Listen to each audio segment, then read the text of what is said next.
Les mains en l'air, attention, je suis armé. Hein?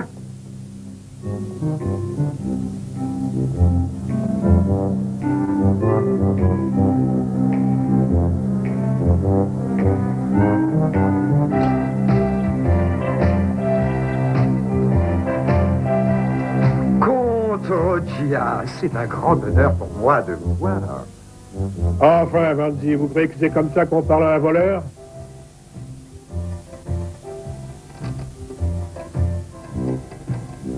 Voilà si longtemps que je rêve de posséder votre collier de rubis. Alors, Vanzi, ne me dites pas que c'est pour ça que vous m'avez fait déplacer. Vous savez parfaitement que la rose écarlate n'est pas à vendre. Vraiment, on est pourtant venu me la proposer.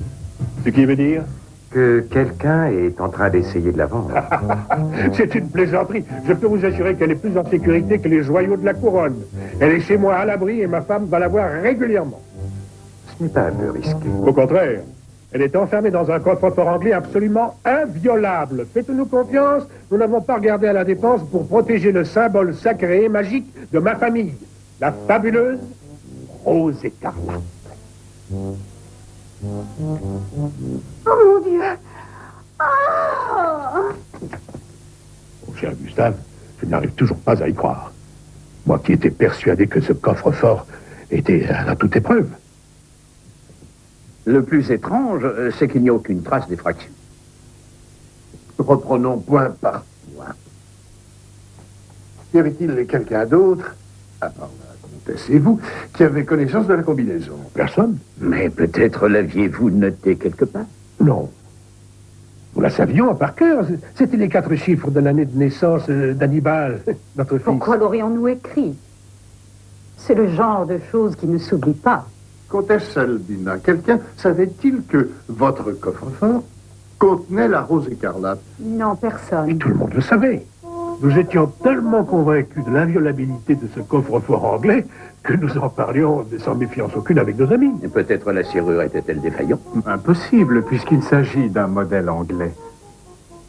Je vous en conjure, professeur. Vous seul pouvez résoudre cette affaire. C'est bien ce que je compte faire, madame.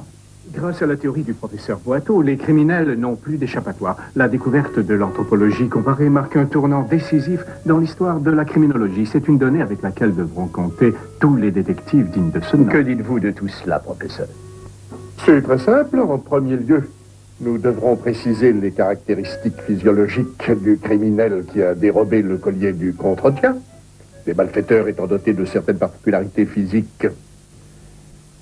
Nous devrions déjà pouvoir établir un portrait de notre voleur. Je parie que vous êtes déjà en train d'esquisser cette traite. Ah, mais, tout à fait, tout à fait. Mais il vaudrait beaucoup mieux de montrer aux fouineurs arrière fripouille. Merci de votre aide. Laissez-moi passer. Laissez-moi passer.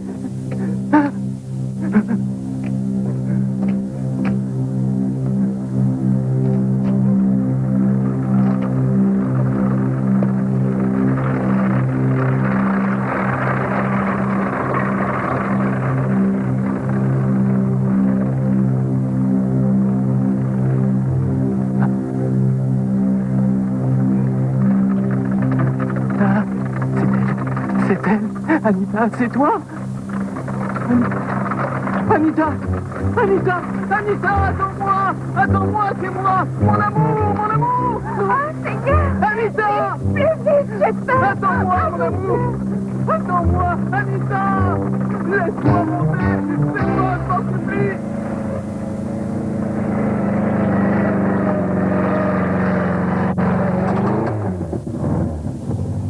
Type numéro 44. Type 23. Type... Ah, c'est assez mon type. 39. 39. Type 33, modèle S. Type 21. Pourriez-vous vous mettre de profil, je vous prie? Comment? Votre profil droit, jeune homme. Scipion. Yes. Je vous demanderai de prendre les coordonnées auriculaires de cet inquiétant personnage. Et surtout, ne bougez pas, sinon je pourrais vous faire mal. Qu'est-ce qu'ils lui font? Je ne sais pas. C'est l'application pratique à la criminologie des nouvelles théories anthropométriques, une toute nouvelle méthode que nous devons au professeur Boato. Montre-moi ta mine et je te dirai quel est ton crime. Ça, je le sais. Mais le jeune homme en question est une personne de toute confiance. C'est en même temps mon administrateur. De toute confiance. Le professeur Boato et sa méthode originale sont une incroyable source d'étonnement. 4 mm. Mais dites-moi, n'avez-vous jamais pensé à vous consacrer à la confection de bonnets de nuit en dentelle? Monsieur le comte, suis-je tenu? Oui ou non? Non, je ne sais même pas coudre. J'adore. Voilà qui est étrange. Je n'avais pas vu de lobe d'oreille comparable à ceci depuis l'époque du tristement célèbre Mario Bizzi. Oh yes, I remember. C'est cet infirmier qui a assassiné son père à coups d'aiguille. Exactement, Scipion, et qui fabriquait une admirable dentelle. Passionnant, professeur. Bien, celui le voleur. J'ai bien peur que non. Avec de telles oreilles, il ne peut pas voler de bijoux, il peut tout au plus chaparder. Un œuf. Messieurs, dames, vous pouvez disposer. S'il vous plaît, messieurs, dames.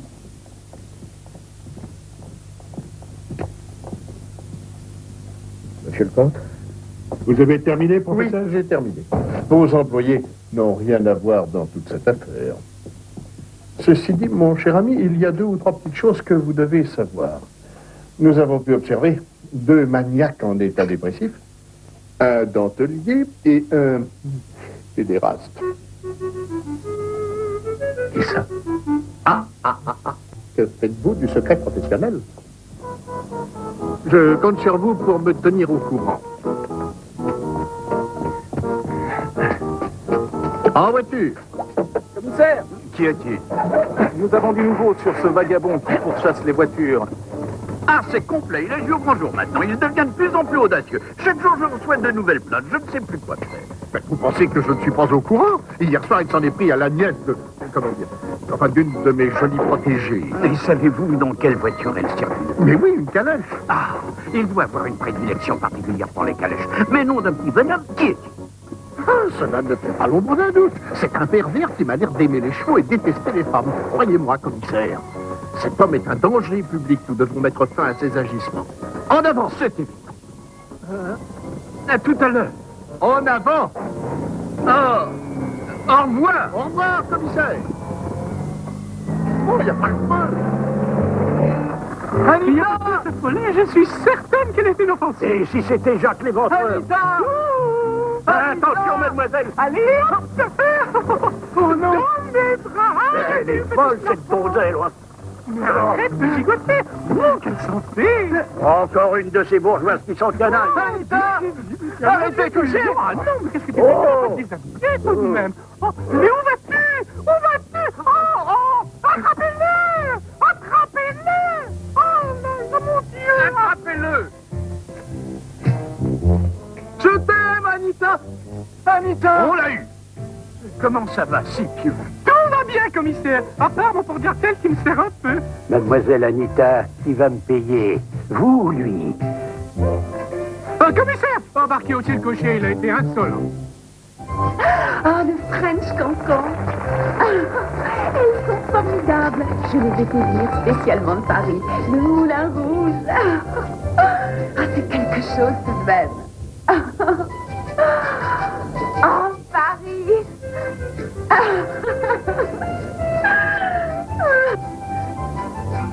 Ah, Madame Jeanne, ah, comme j'aimerais. Professeur, Dans une tenue aussi saignante. Vous êtes incorrigible. Madame Jeanne.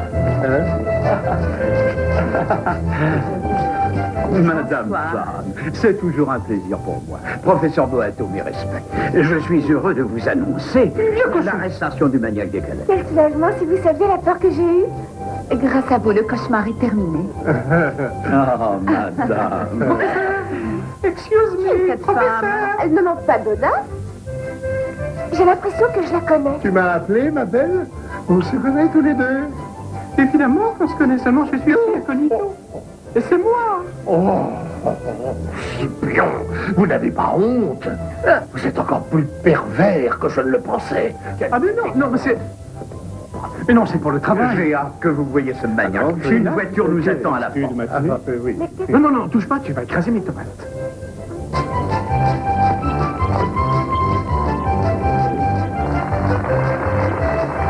Attention. Feu! Maintenant! N'ayez pas peur, ce n'est qu'une petite photo. Ah, commissaire, avez-vous réussi à établir son identité? Nous n'avons trouvé sur lui aucune pièce d'identité et il refuse de parler. Si vous voulez mon avis, il est fou. Non. Il a provisoirement perdu la mémoire, mais nous allons la lui faire retrouver en un clin d'œil. Et par quel procédé? Nous allons commencer par l'hypnose. Scipion, Yes, sir. barre magnétique à déclenchement. Tout de suite, professeur. Merci.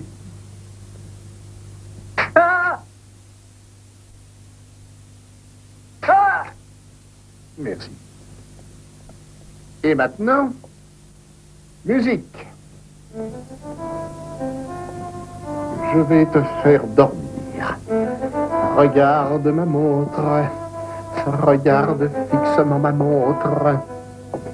Ne la quitte pas des yeux. Laisse-toi aller. Laisse-toi complètement aller.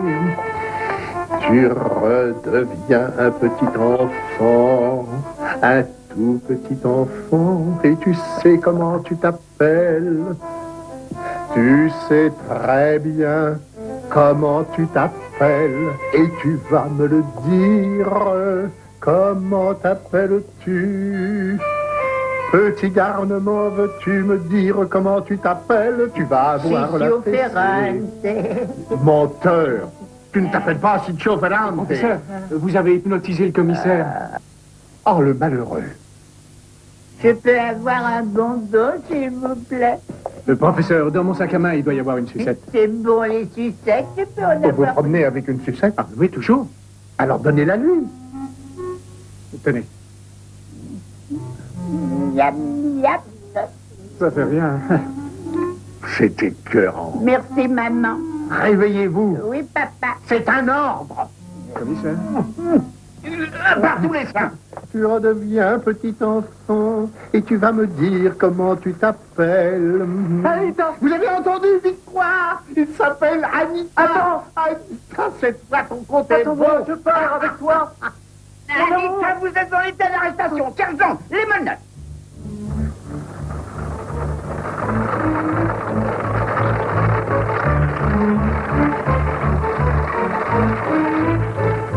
Ce pauvre garçon a probablement perdu la mémoire à la suite d'un événement tragique. Et relativement récent, car ses vêtements, bien que sales et déchirés, sont parfaitement à la mode. Et taillé dans une étoffe des plus légères. Figurez-vous que pour avoir chaud, il s'était glissé en guise de maillot de corps quelques journaux entre la peau et la chemise. J'aimerais beaucoup voir ces journaux. Ah, certainement. Et je les ai justement ici. Sur vous? Oh, vous savez, quand on vit seul comme moi, c'est bien agréable un peu de lecture. Ah, le peuple en marche. Un journal socialiste, voyez-vous ça? Nous avons enfin un semblant de piste. Le nom de l'imprimeur. Excusez-moi, mais que comptez-vous faire? Tenez. Et c'est ma Bible. Voyons voir. Ah, je dois aller voir l'imprimeur demain matin. Malheureusement, les syndicaux des serveurs ont lancé un mot d'ordre de grève de 8 jours. Mais qu'est-ce qu'ils veulent, ces syndicaux? Les syndicaux? Vous voulez sûrement parler des syndicats. Oui, bon, appelez-les comme vous voulez. Pour moi, c'est une catastrophe. Savez-vous qu'ils ont ordonné à tous les serveurs de la province d'entamer une grève de solidarité avec les vendeuses de cigarettes? La lutte de ces pauvres jeunes filles est parfaitement légitime. Elles tentent de défendre le droit au travail, surtout les femmes ouvrières. Mais qu'est-ce que j'ai à voir avec elles? Je ne fume même pas. Qu'en pensez-vous? On n'abandonne jamais une amie en détresse. Oh. Vous manquez de personnel. Qu'à cela ne tienne, je suis à vos ordres.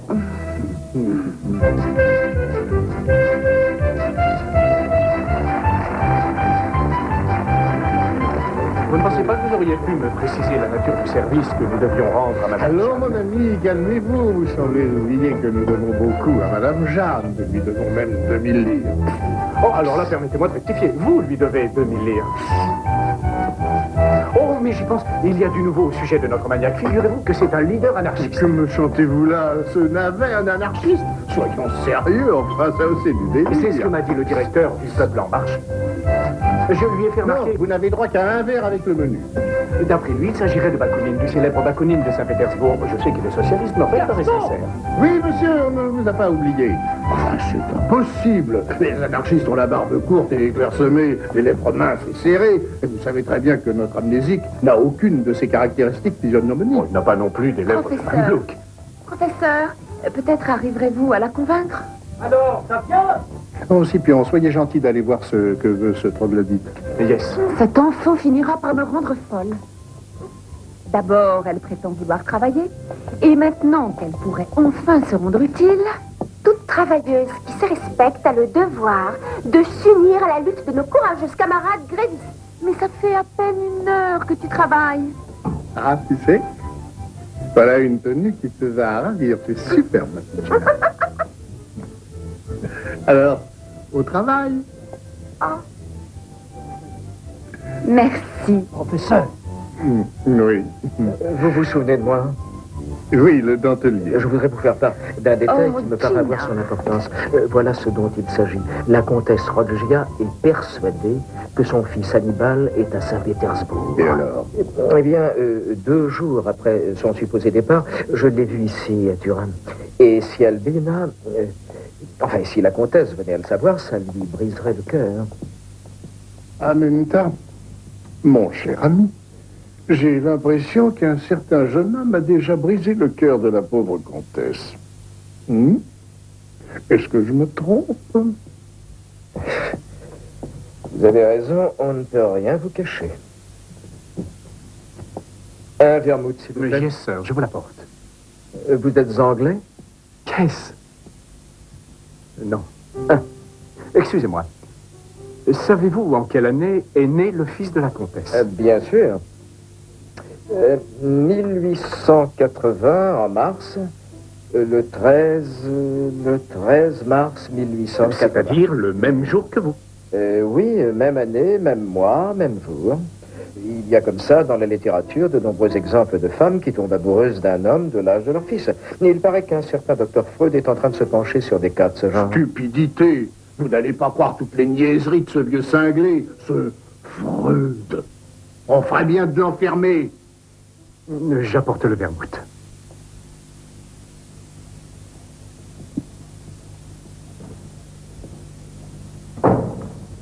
Bonjour, commissaire. Je suis accouru dès que j'ai reçu votre message. Avez-vous déjà vu ce collier? La rose écarlate.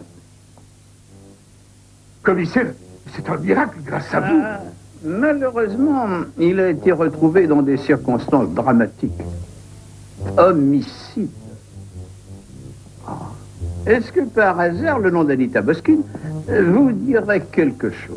Non, pourquoi? Nous avons repêché son cadavre au fond d'un étang, avec votre collier autour du cou. Anita Boskin. Non, je n'ai jamais entendu ce nom.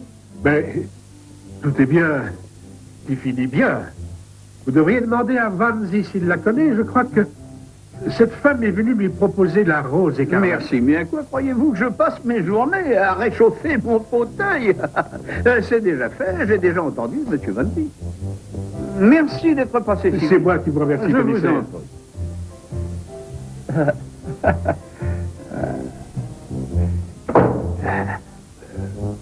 Convoquez-moi le bijoutier Fancy dans mon bureau.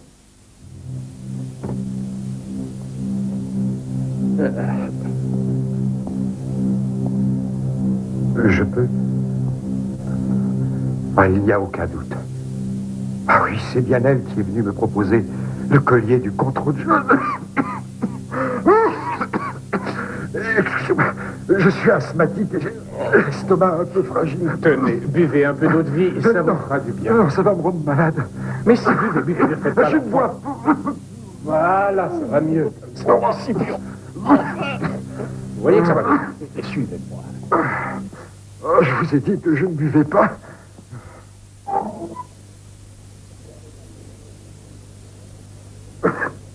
Allez, encore une goutte et votre toux se calmera. Une toute petite gorgée. Allez, vous me laissez tranquille. Vanzi, Commissaire. est-ce que vous pourriez reconnaître l'homme qui est venu vous voir avec cette malheureuse? Oui, certainement. Ah non! Oh, je vous en conjure, ne me demandez pas d'identifier à notre peur. On l'a bouché en bois. Voilà. Non, votre supplice est terminé. Vous pouvez y aller.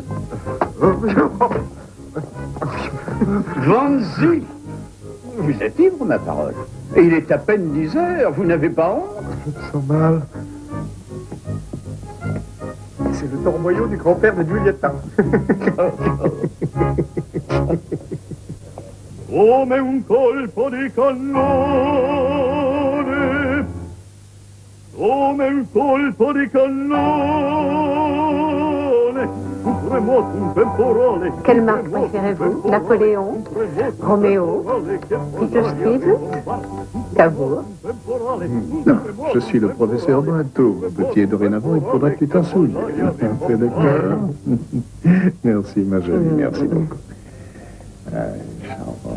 Eh bien, la fin de la grève des vendeuses de cigarettes a l'air de vous combler d'aise, très cher. Vous savez bien qu'il n'y a que vous ravissante qui comptiez. Ah, voilà. Professeur, vous aviez raison. Le bijoutier a identifié le cadavre. Il s'agit bien de la femme qui lui a proposé le collier. Parfait. Suivez-moi. Je vais vous montrer quelque chose. Un autre filet, là, est souligné en rouge. Aujourd'hui, 23 février, anniversaire de la mort du célèbre anarchiste Bakounine. Vous avez raison, une fois de plus. Quand je déclare preuve à l'appui que notre amnésique ne peut pas être un anarchiste, personne ne l'écoute. C'est seulement lorsqu'on le voit écrit noir sur blanc dans un journal qu'on commence à y croire. J'ajouterais autre chose, Scipion, cette espèce de chanteur à la manque commence vraiment à me l'écrasser. Oh, professeur. Oh, excusez-moi, ma chère, mais réellement, il m'ennuie.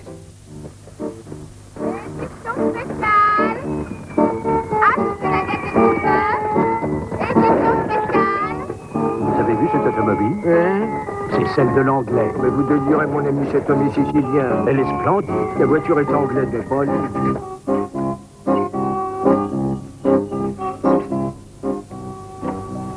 Oh, Scipion, mais enfin, c'est pas trop tôt. Il y a le directeur du peuple en marche qui vous attend, là. Le directeur du peuple en marche. Oh, tu vas faire attention. Oh, mais vous commencez à m'inquiéter, vous, hein. Vous préparez la révolution ou quoi? Vous vous déguisez en femme, vous vous accoquinez avec des socialistes. Mais gare à vous, hein. Tant va la cruche à l'eau qu'à la fin, enfin, vous connaissez le proverbe, hein. Mais non, Giulietta, je le reçois dans le cadre de l'enquête. Il est dans le bureau. Anita Boskin était ma cousine. C'est elle qui avait convaincu le camarade Bakounine de venir se réfugier chez moi. Je l'ai caché. Bakounine avait dû fuir Saint-Pétersbourg à la hâte, parce que sa tête y était mise à prime. Je suis tout à fait désolé de vous décevoir, mais ça fait des années que Bakounine est mort. Quoi? À mon tour de vous décevoir. Coucou, je suis là. J'ai retrouvé ces papiers dans la chambre où je le cachais. Voyez vous-même, il s'agit bien de Bakounine. Voyons voir ça.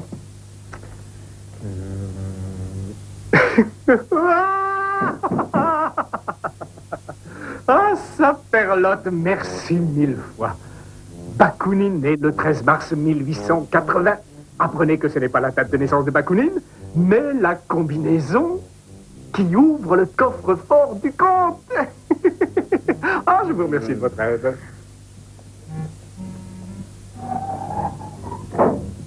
D'après vous, notre amateur de Kalash serait Hannibal Rodja. Oui, le fils du comte. Voilà son passeport qu'il a eu la bonne idée d'oublier à l'endroit où il avait trouvé refuge. Vous voyez, le nom est falsifié, mais pas la date de naissance. C'est vrai. Que faisait ce fils de bonne famille avec un dangereux socialiste?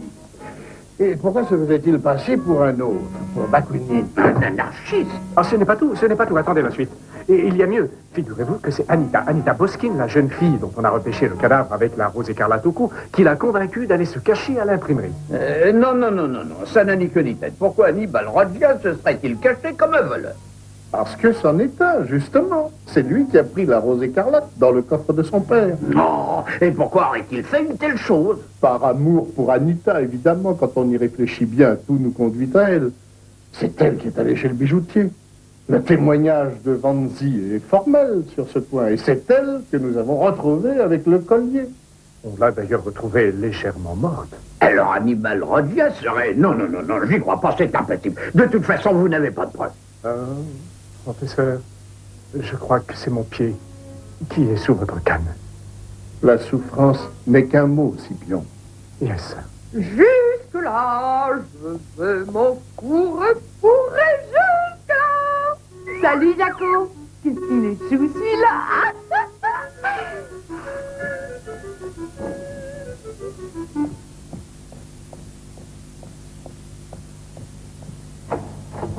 Oh, mais c'est Juliette. très estimé commissaire Ferrante. Qu'est-ce qui nous vaut cet honneur?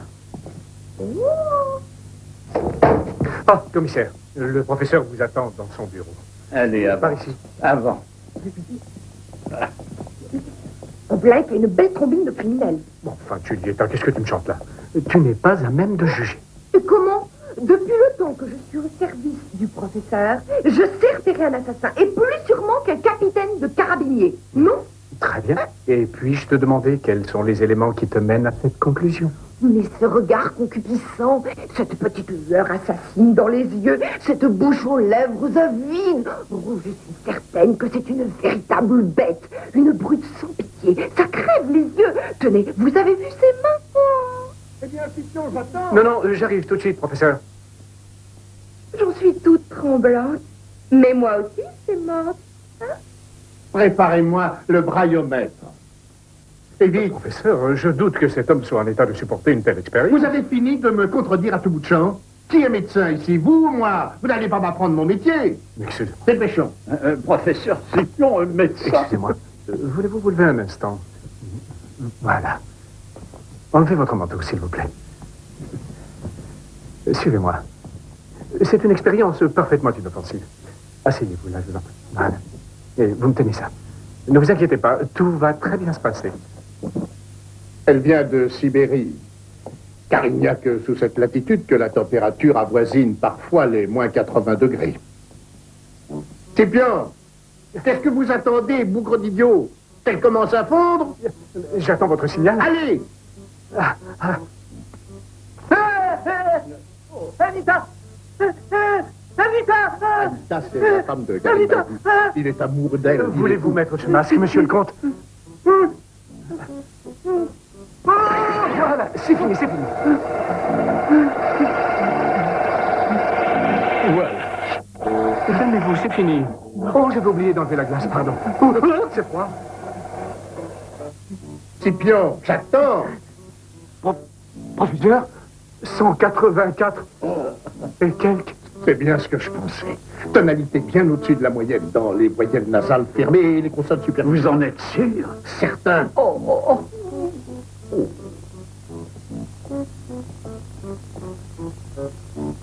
Il a bel et bien dépassé les 184.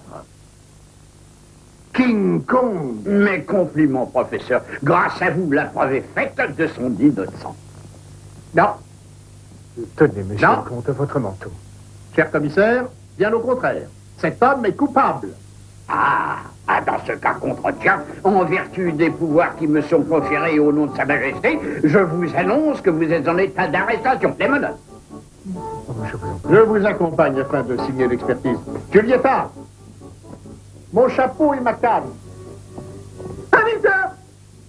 N'oubliez pas le compte-rendu. Joli scélérat, envoie-moi vite l'adresse de ta prison et je t'écrirai de longues lettres. Vous n'êtes pas Anita, c'est Anita que je veux. Anita!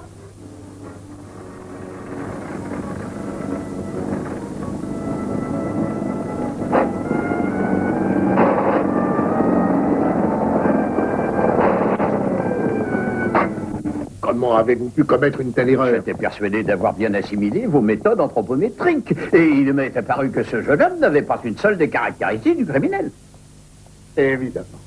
Après un premier examen un peu superficiel, bien des assassins, et en particulier des psychopathes au dernier degré, semblent tout à fait honnêtes. Et à quoi va-t-on reconnaître qu'ils sont coupables? À leur corde vocale, à leur façon de crier. Ah, je n'arrive pas à le croire. Commissaire, Hannibal Rodia a une voix de sauvage, de guerrier Oh, africain. vous exagérez un peu tout de même. Vous parlez du fils du contredia. Je sais ce que je dis. Ce garçon a une voix de guerrier autanto, vous n'allez pas vous y mettre, vous aussi. Nous avons vu tantôt un authentique autanto. Commissaire, vous devriez vous intéresser un peu plus à l'anthropologie. Apprendriez qu'il existe en Afrique des tribus primitives qui vivent encore à l'âge de pierre. Des barbares incapables de jouer du piano. Mais qui savent très bien, en revanche, pousser des cris gutturaux, comme l'a fait le jeune Hannibal au cours de notre expérience. Je comprends tout à fait. Mais pour quel motif aurait-il supprimé la pauvre Anita? Oh, c'est pourtant clair, elle était sa maîtresse, c'est évident. Il était fou d'elle, fou de jalousie aussi. Et dans un accès de folie furieuse, comme seuls en sont capables les sujets qui parviennent à émettre de telles tonalités gutturales, il l'a tuée. Vous avez compris, oui ou non? Oh, c'est très clair. Dieu soit loué. Professeur Boas. Quels sont les résultats de l'expérience? Nous sommes sur des charbons ardents. Professeur, je pense que c'est à vous d'annoncer la nouvelle. Non, non. Non, non, non, non. En tant que représentant de la loi, c'est à vous, commissaire, de révéler les résultats de l'enquête. Avec ménagement et tact. Ah, le professeur Boato soutient que votre fils est un psychopathe dangereux. Non, non, non, comtesse. C'était magnifique. Nous, faites quelque chose. Mais venez vite, oui. Commissaire. J'avais dit avec tact.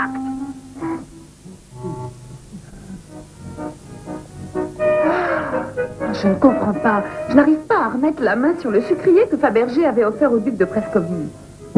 Oh, C'est moi qui suis à blâmer dans cette affaire. Oh, non. Ici, très cher. J'aurais dû voir passer votre voleur, moi, qui sais les reconnaître d'un seul coup d'œil. Matin, professeur, regardez un peu, je viens de faire l'affaire du siècle. Mais qu'est-ce que c'est que ça? J'en sais rien, j'en ai pas la moindre idée. C'est Marianne Franzi qui l'a trouvé par hasard à la campagne. C'est vraiment une affaire. ce qui veut dire que tu l'as acheté. Et tu as payé combien pour cette chose? Combien je l'ai payé? Oh, rien. Marianne n'aurait jamais accepté d'argent de ma part. Mais alors, ce n'est pas une affaire, c'est un cadeau. Non, c'est pas le Laisse-moi cadeau. deviner, tu ne lui aurais pas donné un quelconque objet en échange? Et un peu ça. Je crains le pire. Tu ne lui as pas donné le sucrier de Fabergé, tout de même. Si, pourquoi? Oh Mais j'avais non! envie de sucre avant. Alors, regardez, il y a quelque chose de marqué. Charles Albert, roi du Piémont. Alors, il y a peut-être des documents secrets à l'intérieur? Non. Non, non. Non, je ne crois pas. À mon avis, c'est un coffret qui appartient à la reine. Un coffret à bijoux ou quelque chose de ce genre-là. De toute façon, c'est un objet d'une valeur inestimable.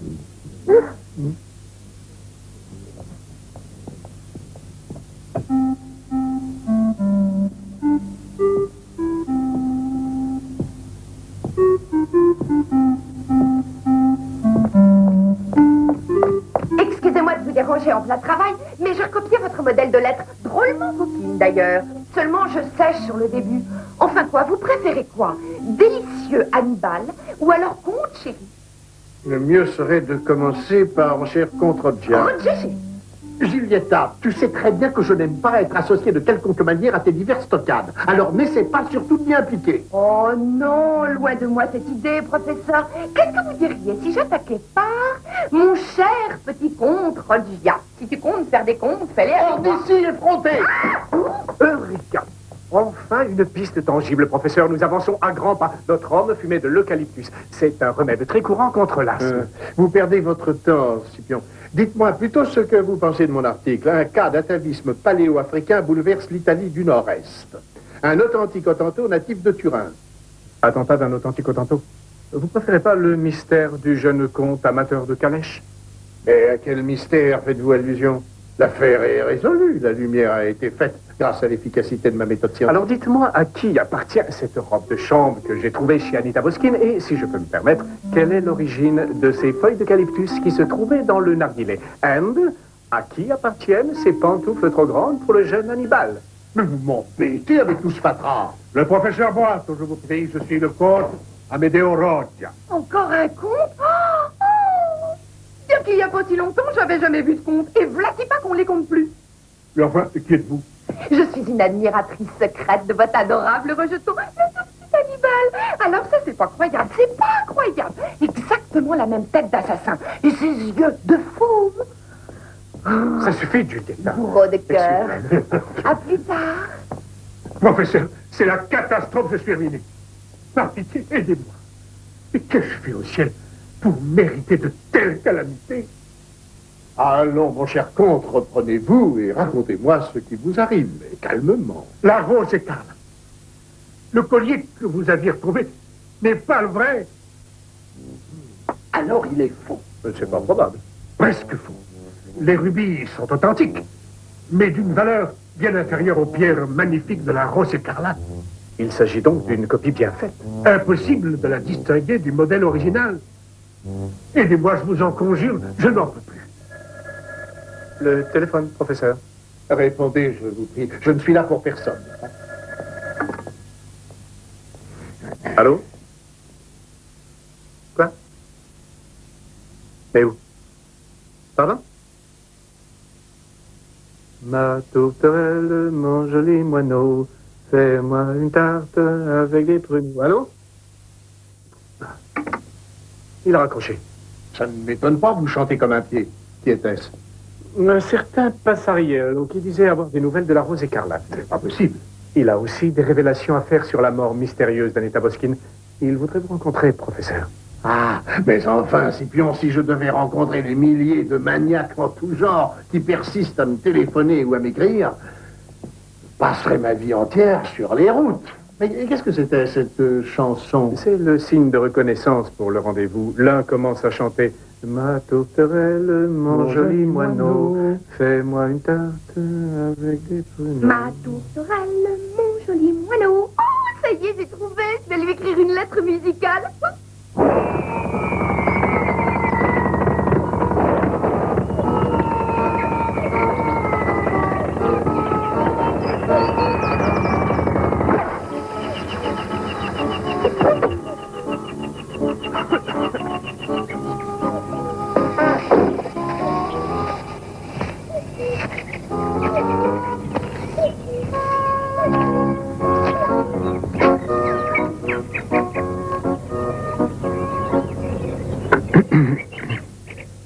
Ma tourterelle, mon joli moineau. Ça vous dit rien? Ma tourterelle, mon joli moineau. Tu l'as entendu, celui-là, il me chantait la chanson des tapettes. Bonne journée.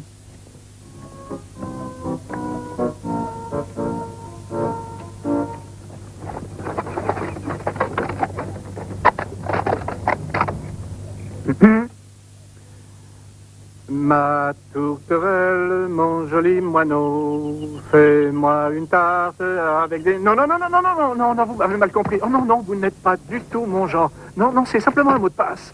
Ah. Monsieur Valetti. Vous m'entendez, monsieur Valetti? Deuxième round. Monsieur Valetti, vous disiez à l'instant que vous avez été l'entraîneur de Passariel. C'est bien. Non, on est vendu. Je croyais que c'était un champion. Break. Il n'avait pas de mal. Tous ses combats étaient truqués. D'après vous, c'était un escroc. Répondez-moi, monsieur Valetti. Monsieur Valetti? Bon, d'accord. Alors, troisième round. Alors, il participait à des combats truqués. Ouais, c'était un secret pour personne. Main-d'or pariait sur lui et puis il achetait son adversaire. Et qui est ce Main-d'or? Une crapule. Tout ce qu'il touchait se transformait en or. Vous savez où je pourrais le trouver? Tout ce que je sais, c'est qu'il avait des cannes de tout. Et qu'il fumait des trucs à l'eucalyptus, c'est tout. Tiens. Monsieur Valetti. Oh, comme le temps passe. Le 4e round déjà. Les entraîneurs hors du ring. Valetti, tu vas voir. Écoutez-moi, Valetti. Valetti. Vous avez sonné, monsieur? Hein? J'arrive tout de suite. Bravo! Tu veux que moi aussi je mette le point final? Très bien. Allez-y, continuez. Oui, attention. Surtout posez-le bien à plat, hein? C'est compris. Et toi, approche. Moi? Oui, viens ici. Pourquoi? Dépêche-toi. Non, professeur. Ce n'est pas moi qui ai tué ma belle-sœur.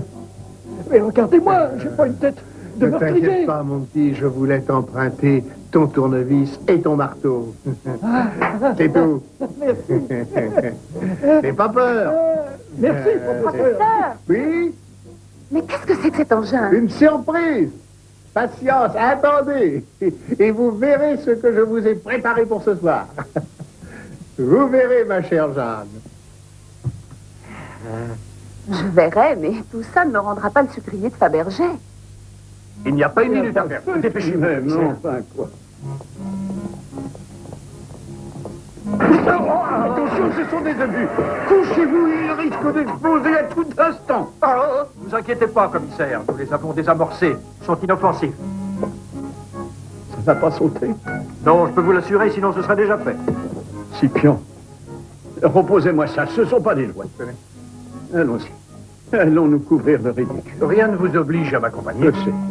Mais je vous rappelle que le carnaval, c'est dans plus d'un mois. Eh bien, dites-vous que c'est une répétition.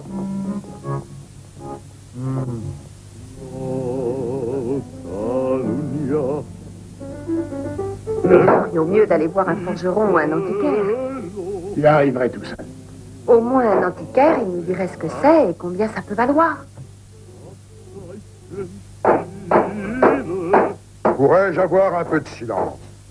Je ne peux pas travailler dans ces conditions. Mais il a un culot monstre, celui-là. Il s'est pas entendu. Il se prend pour qui, ce cloporte, avec ses grands airs.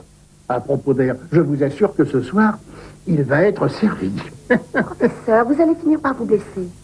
Oui, vous n'avez peut-être pas tout à fait tort, finalement.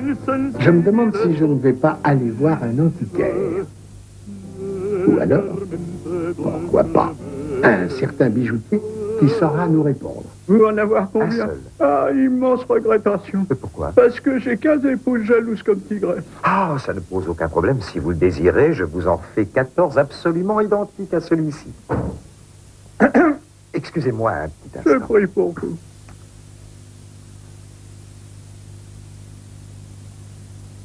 Qu'est-ce que vous me voulez encore? Que savez-vous d'Anita Boskin? Écoutez, je commence vraiment à en avoir assez. Je crois vous avoir déjà dit que je ne connaissais pas cette femme. Menteur. Vous l'aimiez, c'est grâce à sa complicité que vous avez volé le collier. En la forçant à séduire Hannibal Rogia. C'est la chose la plus drôle que j'ai jamais entendue. C'était extrêmement ingénieux. Elle vous a apporté le collier et vous lui avez, le moment venu, substitué une copie presque parfaite. Et c'est cette copie que nous avons retrouvée au cou de la jeune femme que vous avez assassinée de vos mains. Vous dépassez les bornes.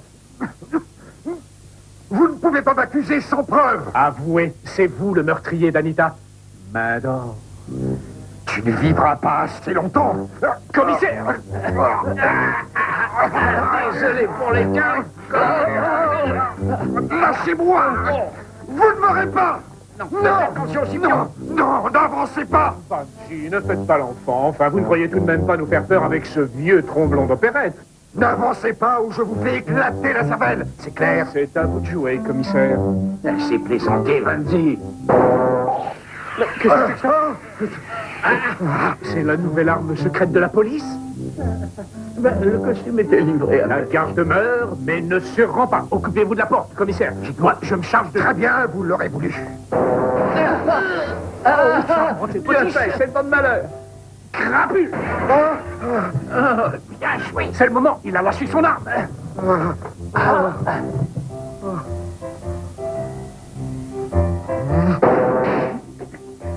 En attendant, racontez-moi vite la fin de l'histoire. Après avoir volé le collier, Hannibal annonce à tout le monde son départ pour l'étranger. Et va se cacher chez l'imprimeur d'Otesio, l'oncle d'Anita, en se faisant passer pour Vladimir Bakounine, le leader anarchiste. Mais c'est alors que se produit l'imprévisible. Anita tombe amoureuse d'Hannibal. Qu'est-ce que vous faites? Lâchez-moi! Mais qu'est-ce que vous faites? Au secours! Aidez-moi!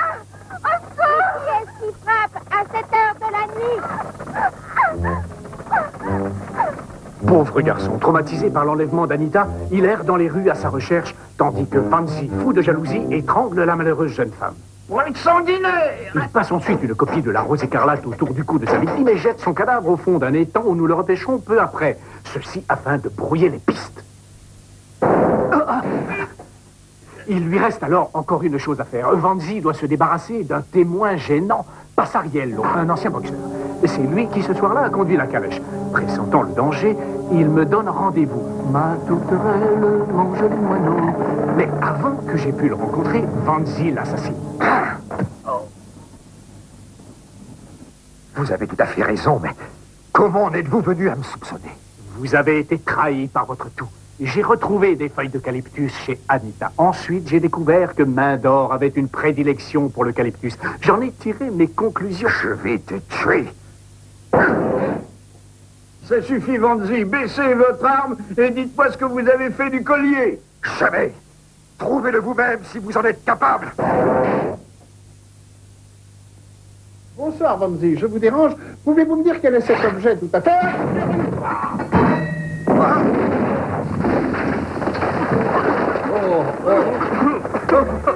Arrêtez, je vous en supplie. Arrêtez, je me rends. Vous ici. Oh, Professeur Boato. Puis-je me joindre à cette petite fête?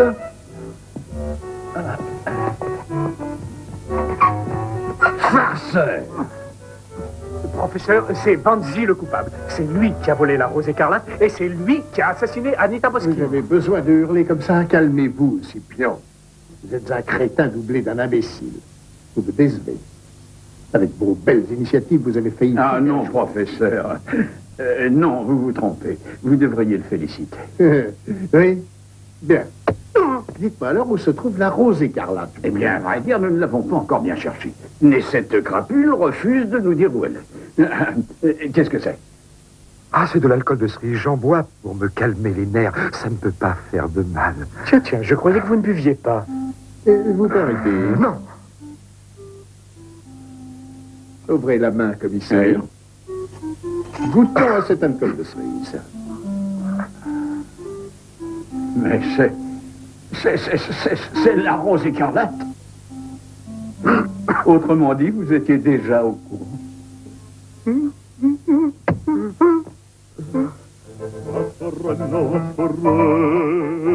Évidemment que j'étais au courant. Par prudence, j'ai préféré me taire, mais j'ai su qu'il était coupable dès le moment au début. D'ailleurs, cela faisait déjà quelques jours que je le surveillais. Découvrir où il cachait la rose écarlate. Et dire que je suis allé jusqu'à me déguiser en pacha. Si j'avais su ça, j'aurais évité de Vous me ne pouviez pas ridiculiser. savoir, j'étais discret. Ah. Viens t'asseoir, Gina. J'étais justement venu Professeur, l'arrêter. avez-vous eu le temps d'aller voir ce bijoutier de vos amis afin de savoir ce qu'était cette chose? Taisez-vous. Merci bavarder. Je crois qu'il est l'heure de ma petite surprise. Tenez-vous prêts, messieurs. Je crois que ce divertissement va vous plaire. Sembra il suono, la tempesta che nel sen della foresta va picchiando, brontolando e ti fa d'orror gelor. Alla fin trabocca e scoppia, si propaga, si raddoppia e produce un'esplosione. Come un colpo di cannone. Come un colpo di cannone. tremoto temporale, un tremoto temporale, un tremoto temporale che fa l'aria. Mais qui est Temporale, Je de cigarette, c'est moi qui l'ai découvert. Elle a le bon pouvoir, cette petite me paraît promise à un bel avenir. Ah, moi, je trouve qu'elle est vraiment époustouflante. C'est inadmissible, vous bafouez mon art, bande de sauvages incultes. Je ne suis pas prêt d'oublier cette humiliation. Je n'étais pas au courant. Ah!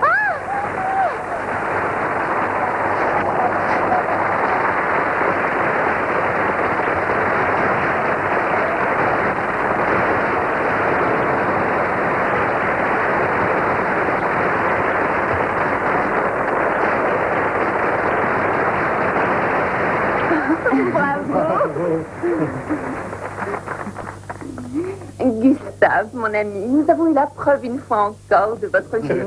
Alors souffla un vent de folie. Cher ami, à propos, est-ce que vous savez pourquoi ce chanteur tendait les bras vers le ciel? Non. Non. Pour prendre les notes le plus haut possible.